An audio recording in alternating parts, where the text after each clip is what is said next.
আসসালামু আলাইকুম everyone, welcome back to my channel. আশা করি সবাই অনেক অনেক ভালো আছেন। আজকে আমি তৈরি করে দেখাবো বুটের ডালের হালুয়া। আমার মনে হয় কম বেশি সবাই এই হালুয়াটা খেতে খুবই পছন্দ করে। আমার আজকের রেসিপিটি যদি আপনাদের কাছে ভালো লাগে তাহলে অবশ্যই চ্যানেলটিকে সাবস্ক্রাইব করতে ভুলবেন না। তো চলুন রেসিপিটি শুরু করি। হালুয়াটা তৈরির জন্য আমি এখানে পরিমাণ মতো ডাল নিয়েছি। এটাকে সারা রাতের জন্য ভিজিয়ে রেখেছিলাম। এখন এটাকে একটা পাত্রে দিয়ে দিব, আর এর মধ্যে দিয়ে দিব প্রায় 1 লিটারের মতো দুধ। 3টের মতো এলাচ দিয়ে দিব, তবে কেউ না দিতে চাইলে স্কিপ করতে পারেন। আর একটা তেজপাতা মাঝখান থেকে ছিঁড়ে দিয়ে দিব। স্বাদ মতো লবণ দিয়ে এটাকে জাল করে নিব। বুটের ডালটা পুরোপুরি সিদ্ধ না হওয়া পর্যন্ত এটাকে এভাবেই জাল করে নিব।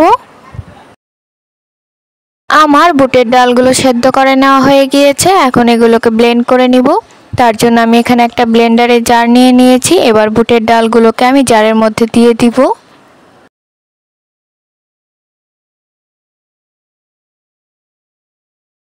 আমার ব্লেন্ড করে নেওয়া হয়ে গিয়েছে। এখন এটাকে একটা বাটিতে নিয়ে নিব।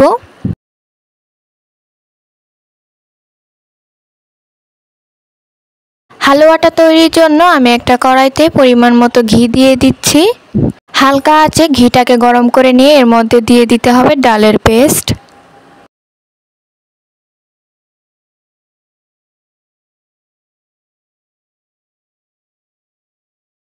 ডালটাকে ঘিয়ের সঙ্গে মিনিট খানিক একটু ভেজে নিব। এরপর আমি এতে দিয়ে দিব প্রায় 1.5 কাপের মতো চিনি।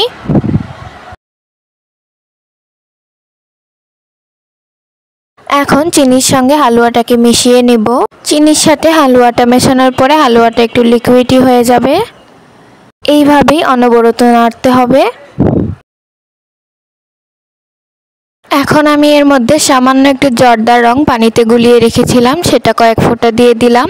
এটা টোটালি অপশনাল, কেউ চাইলে নাও দিতে পারেন। এরপর আমি এতে দিয়ে দিব 3 টেবিল চামচের মতো গুঁড়া দুধ। চেষ্টা করবেন এই পর্যায়ে গুঁড়া দুধটা ব্যবহার করতে, সেক্ষেত্রে হালুয়ার স্বাদটা অনেক বেশি বেড়ে যায়।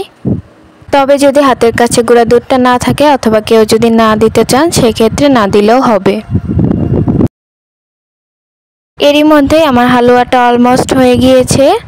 আমার হালুয়াটা তৈরি হয়ে গিয়েছে। এখন আমি এটাকে নামিয়ে নিব। আমি একটা প্লেটে এটাকে ছড়িয়ে নিচ্ছি। এখন এই অবস্থায় আমি হালুয়াটাকে সম্পূর্ণ ঠান্ডা করে নিব।